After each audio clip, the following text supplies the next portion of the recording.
Ready to roll? 6 o'clock. Hey, so I'm Rob Bignell. Thanks everybody for coming tonight.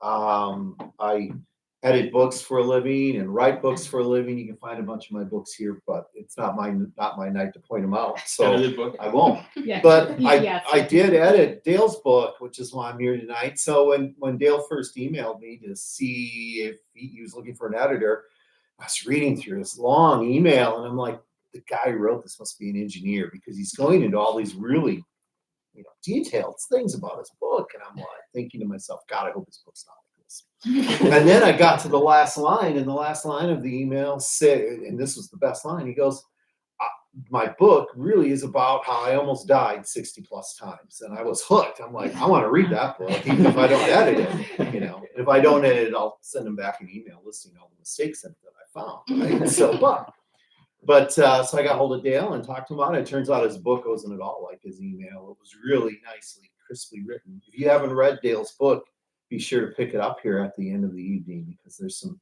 fabulous stories in it. They go back to his childhood, right through his college days, stories you guys can all probably relate to, and beyond. So now you know what to expect in the future when you graduate. So without further ado, I'll give you Dale. Thank you. You bet. Thank you. Dale Wendorff, live in Hudson. Went to engineering school, worked for 3M for 34 years, retired 8 years now.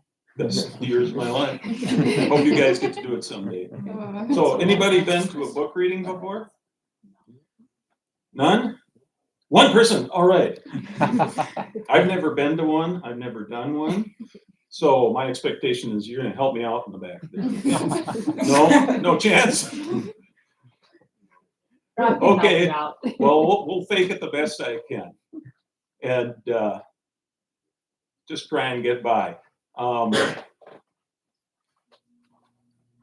wrote a book about my life, and it's kind of interesting, at least I thought it was.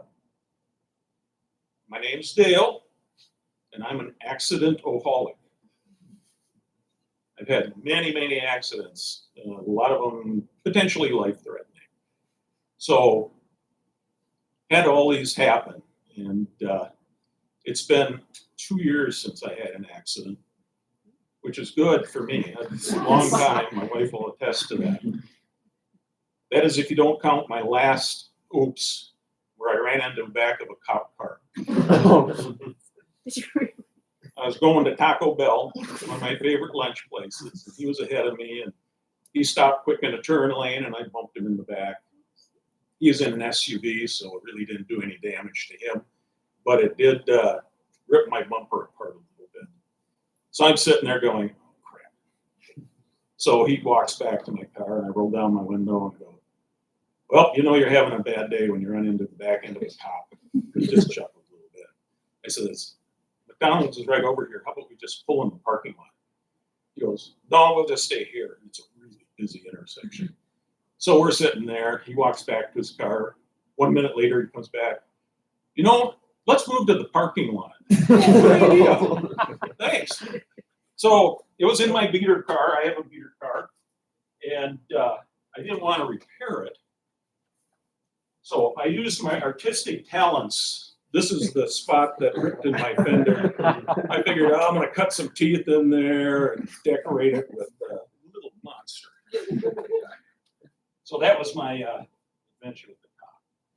My last accident, I started myself on fire. Yeah, it was kind of entertaining. I'm a car guy. I fix up cars for fun. Anything from the 20s to the 70s.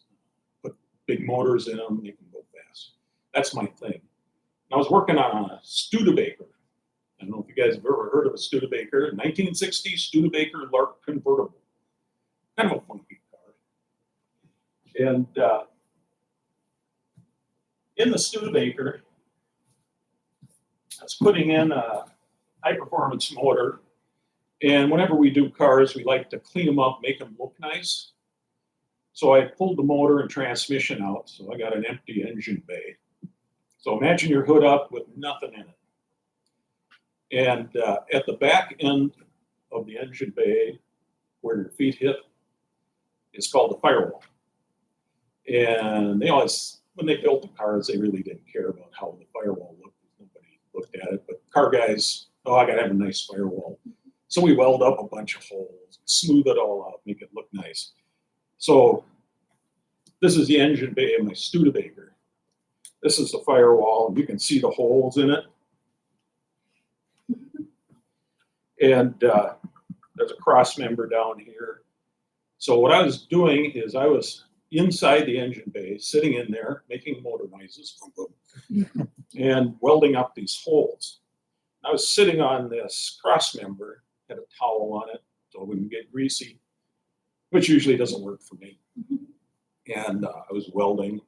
I was getting this part way up in the air. So I'm welding away, focused. All of a sudden, there's flames leaping up inside my welding helmet. I'm going, this isn't good.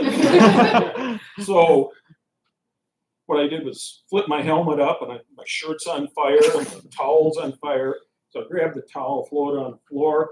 I started going like this, trying to put them both out. And I got them out. They're still smoldering, so grab the towel, climb out of the car, go outside, strip my shirt off, throw it out in the yard. And finally got everything put out. And then I checked it, and I burned my boob. So that was my last big adventure. Now it's kind of interesting. My last event was very similar to my first one. I was a little baby, maybe 3 months old. My parents had this thing for dancing polka. They used to have things called ballrooms. You don't see them around anymore. But that's where everybody went. They partied, drank a lot. That's where they met their spouses, had a good time. And they wanted to get their polka on. So my sister, who's 13 years older than me, decided, well, guess I'm going to have to babysit the kid. So she's babysitting me. She's 13, 14 years old. And she was an honor student, like you guys. She had to get an A and everything. She ended up being valedictorian. So she's doing her studying, and I'm in the crib. And I was crying up a storm. One of the things when I was a baby is I needed a nightlight. And the nightlight bulb had burned out. So she thought, oh, I can fix this. Regular lamp, turns on the lamp, throws a towel on top. Okay, we got a nightlight. I was happy. She went off to studying again. Well, this is the days of incandescent bulbs, really hot. Well, what she didn't realize is that it gets really hot. Started the towel on fire, and my crib's right below it. So smoldering and flaming embers are falling down on me. My blanket's on fire. And I start crying again. She says, oh, days, I gotta take care of that damn kid again. Goes rushing in there, and here's flames. So I kind of have a thing with fire. So that was my first adventure, and it kind of matches my last. Kind of good for humor. Growing up, my parents weren't that well off. My dad had a degree from Coyne School of Radio in Chicago, and he was an old guy. He was actually in World War II, and what his job in World War II was is repairing radios in airplanes in India. When he came back, he started up a little radio shop in the back of a hardware store. So he wasn't making a lot of money. My mom had to work at a clothing store. So what she did there was seamstress work and then also general sales. So that was back in the days when you used to be able to just have one person making an income and you're fine. Wouldn't be nice to go back to that, but not. So they were scraping by. Finally had gotten enough money to buy a house on a hill overlooking a lumberyard. How exciting. So they were plodding along, and my dad met up with a guy named Don. My dad's name happens to be Don. So they got together and they started an appliance and TV store called Don's TV, surprisingly. And things started to go really well. They started making a lot of money. Excuse me while I get a drink. So Dad figured, well, we got to improve our situation. So they bought a large acreage and started a housing development. They built a house. They traded a lot to a plumber to plumb their new house. Traded a lot to a carpenter to build the house. So it actually worked out pretty good, you know, kind of a win-win situation. So things are going good, and when things go good, kids get better toys. So I was about 3, 4, and part of the acreage was a farm field. And he'd rent that out to a farmer, and he'd come with his tractor and plant alfalfa or corn or whatever he wanted to do at the time. So I just loved tractors. So I'd always go out there.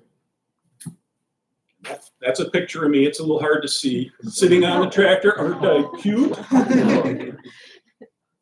So my parents saw that I liked tractors, so they bought me an aluminum green painted John Deere tractor. Little pedal tractor, you could ride around on it. Looked just like this one, had narrow wheels in front, big ones in the back, little wagon that I could all jump around with. So I rode that for many years. As I got older, I got more adventurous with it. Well, one of the things with my dad's TV store, back then, they sold what was called a console TV. You may have seen it in pictures, you don't see them anymore. They're huge pieces of furniture, about 6 foot long, 3 foot high, 2 foot deep. They'd have a smaller regular TV in the middle, and on one side would be a record player and a radio. On the other side, a liquor cabinet. Because of course, you know, booze goes good with TV. So he would bring home these huge boxes for me. I'd make forts out of them, spaceships, whatever I wanted. And the most fun part of the boxes is I would use them to slide down the steps in the house to the basement. There was an old 50s house, so fairly steep steps, enclosed on both sides with plaster wall. So I'd ride that down. Oh, that was a good time. Fall back up, right back down again. One day I figured, hey, you know, I could do that with my tractor. So yeah, okay. So I got my tractor up there, easing it through the doorway, just heading over that first step. And as you'd expect, I was just flipping over, banging against the wall, my head bashing on the steps. So about 15 feet later, I'm at the bottom, all bruised and beat up. And all this green aluminum and the flesh and body falling down the steps. It was tough. But I survived it. So my mom just comes and looks from all the knives and shakes her head. By then I'd had a number of incidents. So she was getting used to it. So that's pretty bad. Now, as you get older, you hopefully get smarter. No, I tried it a second time. The same results, just brutal falling down. So all this has been happening to me over a period of years. And when I was about 28, 29, I'm at home visiting with my mom. And I was telling her about my latest incident. I can't remember what it was. She says, you know, you better be careful. You just finished your second set of 9 lives. You know, cats have 9 lives. Well, I was on my second set. I'm going, oh, yeah, maybe I should take it a little careful. I got thinking about it more and says, oh, this would make a good book. But I didn't have a lot of content at that time. Fortunately or unfortunately, I kept building content. So a lot of events happened since then, up until 2 years ago. Knock on wood, which is the old way of protecting yourself, supposedly. Although that's not wood. Here we go. So I've got a number of events that I haven't covered. I'm going to ask you if you want to hear about the snake event, the tornado, or the impalement. Yeah. Impalement. All right. We might have time for others. How we doing on time there, lady? 6:15. All right, I'm doing good. You might get a couple in. So I was working for 3M down in Knoxville, Iowa. And we lived in a town called Pella. And I had been there for 10 years, and I got what I call happy feet. That means I was bored with my job. I needed to do something different. So I started looking for jobs, and a job opened up in Chicago at a plant close to downtown. Kind of a shaky area. We moved there, and I was a little worried about going to work because there were shady people at work. So the local town was selling a cop car, an old retired cop car. So I bought that to drive to work in. And the plant was crazy. Some of the people that worked for me, we had the juice man. The juice man is the person in the plant that is the loan shark. And this was a big black guy, drove a Cadillac with the right rims and wheels, and he was intimidating. We got along great. But what he would do is make loans to people, and then they would pay him back. Well, another guy I had was a hardcore biker, Harley guy. Every spring, he'd break a leg, and he'd disappear for the whole summer, and come back at the end of fall. He had a great doctor that had all the right x-rays to say, yep, he broke his leg.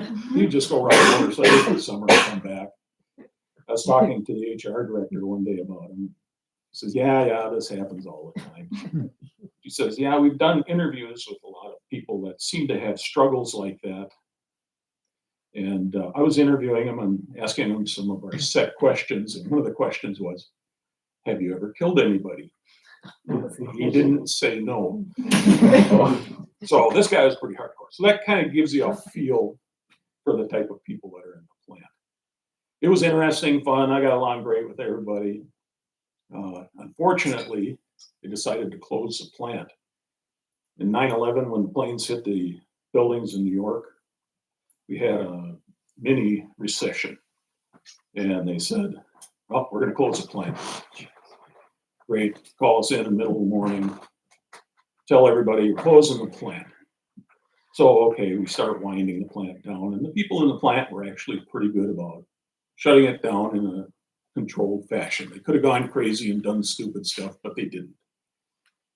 We provided them with a lot of training on how to find a new job, how to write a resume, that type of thing. So as the plant wound down, we'd release people, have exit interviews. And it got to the point where we're going to exit one of our production supervisors. So I sat down with him to do an exit interview. And he had gone to school when they found out the plant was closing to become an EMT. So we're here at the end of his time and we're visiting. We got along great. Says, what's up? Oh, I'm going to be an EMT. Oh, okay, drive around in an ambulance, help people. Sounds great. I hope I never see you at work again. Imagine. So with this process, we're getting ready to move. I didn't have a new job, so I thought maybe we're going to be homeless. So I built a shed in Hudson and started moving all my crap there. I had all kinds of car parts and that type of thing. One of the things I was moving was a car chassis. So the underside of the car, the whole framework, and I had stored it standing up on end. So this is up, they're about 15 feet long. So it's up in the ceiling, and I got this tall extension ladder, and I'm climbing up there, hooking up a winch to lower it down, and I start lowering it. And the frame jumped and kicked the ladder out from under me. So I'm 15, 16 feet in the air, and I'm going down. So I'm falling, and I'm hitting every piece of metal on this frame. My elbows, my knees, everything was hurting. And then I stop and go, ugh. I'm in pain, everything's hurting. I go to stand up, and I can't. My feet aren't touching the ground. What had happened is there was a gas tank, an old rusty gas tank And if you ever seen a gas tank, they have a little pinch weld. So imagine sheet metal and a sharp edge. I had landed on that and it cut into my belly. So I had about a 4 or 5 inch gash and my feet aren't touching the ground. So I had to climb up